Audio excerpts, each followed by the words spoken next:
feel free to move up. I do have a headset mic, so if you were hoping to avoid interactions with me by standing in the back, it won't work. Could just make it really weird. Yeah. Now, I am a sideshow entertainer. I'm so happy to be here in Atlanta, and what I have for you is probably the most dangerous act that I do, and in fact, it is the most dangerous act in all of sideshow.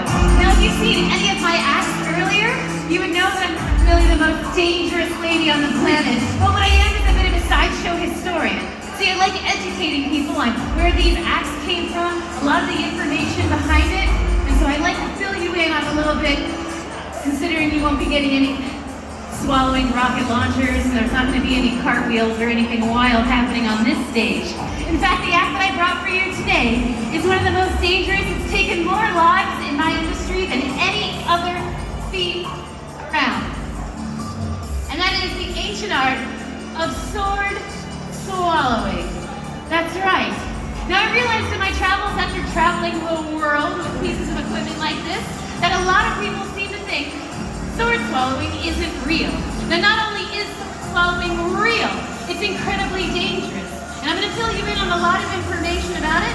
Not only are there several hundred of us working all over the world, there's an entire community and an entire culture based around it. Some of you might not know that there's actually an International Sword Swallowers Day. It happens on the very last Saturday of every February. And the reason that we do that is to commemorate and remember sword swallowers that we lost throughout the year. The holiday itself started after the death of a 25-year-old mother, Reggie Bügmüncher. She was swallowing swords all day long in the Texas heat. She went home, experiencing a great deal of discomfort, but as you could imagine, it's a pretty uncomfortable job. You're uncomfortable all the time. So she didn't really know how serious her injury was. And that's because sword swallowing injuries, they present a lot different than other regular injuries, seeing as they're on the inside of your body. Now, if I were to swallow this sword all the way down, pull it out, and there was blood all over it, everybody here knows it's time to go to the hospital, right? It's almost a lucky injury because it gives me a visual cue that the discomfort I'm experiencing is in fact serious enough and not just something that's going to go away in a couple hours. Well, Rosemary didn't get that signal. So she went home, she kissed her kids goodnight, she went to sleep, and she never woke back up. That's right. Now when you see sword swallowers licking their swords, they're not just licking it to move it up so it goes down easier. What they're doing is using their tongue as a tool to feel for any nicks, any burrs, any minor imperfection in this steel is enough to rip the delicate lining of your esophagus on the way down or on the way back up, as would happen with Rosemary Fuentes. A number of things could kill you overnight with a small opening in your esophagus. Infections, anything. Now what I hope to do for all of you, God willing today, is take this sword down. I'm going to swallow it. It's going to hit some resistance at this sphincter right at the back of my throat right here. And as I continue to relax my body, it's going to drop down even further until it hits more resistance. There's a sphincter right behind your heart, directly between your lungs. And as I relax even further, eventually the dull end of this sword is going to be resting at the very top of my stomach. Now, there is a third sphincter there. It stays closed most of the time to keep all that stomach acid from coming back up, the reason a lot of us get heartburn. And that being said, I won't be passing through that sphincter today. I save it for special occasions, and I'm sorry, it is not my anniversary. So what I have to do at that point, once the sword is all the way inside me, I'm going to bend at the hips. I won't be able to bend in any other direction because this piece of steel is going to be lodged inside my body. And then I'm going to show you the most unattractive face a woman could get paid to make on stage. That's right, it looks like, oh, it's terrible. Once I'm bent in half, and I'm staring out at all of you, I would absolutely love it if you would reach over when I signal, come on over, grab the handle of this sword, and pull it out like my life depends on it. Can you do that? Am I not gonna hurt you? Well, I mean, the idea is that I don't get hurt. So let's work on that together. I believe in you. I know you can make it happen.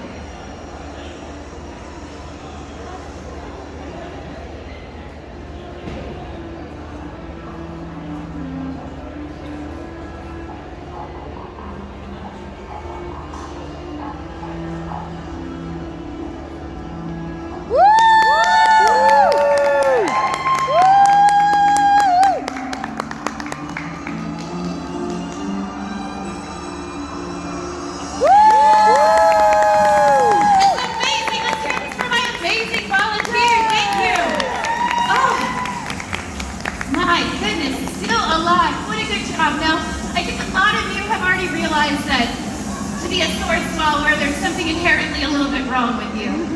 But what you might not know about sword swallowers is that we are incredibly competitive, and we're always looking for new and exciting things to swallow.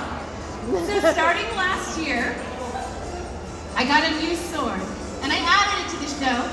It's a bit more spicy, a bit more exciting. Now in my business, this is known as a crit sword, also known as a serpentine sword. And before you come rushing the stage after the show to let me know that it's much more fun to watch guys sword swallowers swallow this, because you get the joy of watching that Adam's apple jiggle back and forth as it goes down.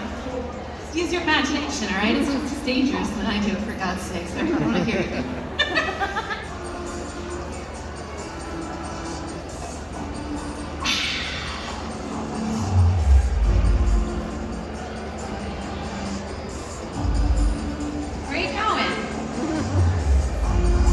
Watch it anyway.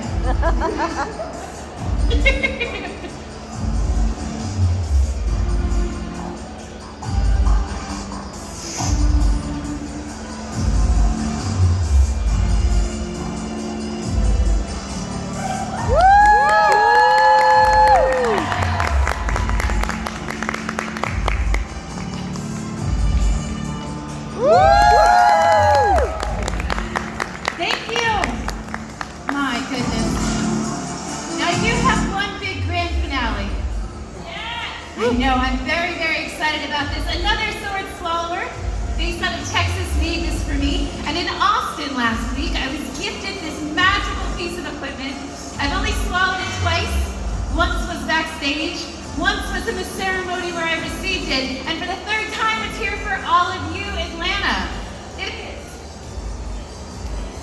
my personal lightsaber.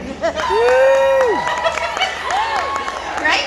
Now, what I hope to do for all of you today is swallow this down, ideally. I'm wearing my trashy costume today, people. Just act like you know. There you go.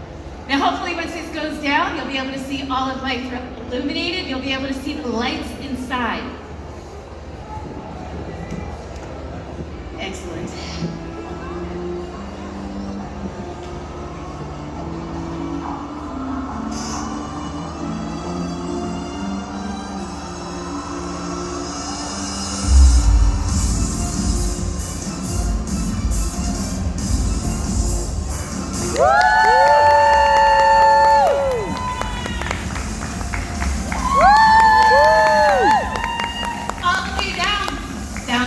Without a scratch. Thank you all so much. My name is Reggie Bügmüncher, and thank you for enjoying the ancient art of sword swallowing. It's truly real life magic that I really enjoy sharing with all of you. Thank you, Atlanta.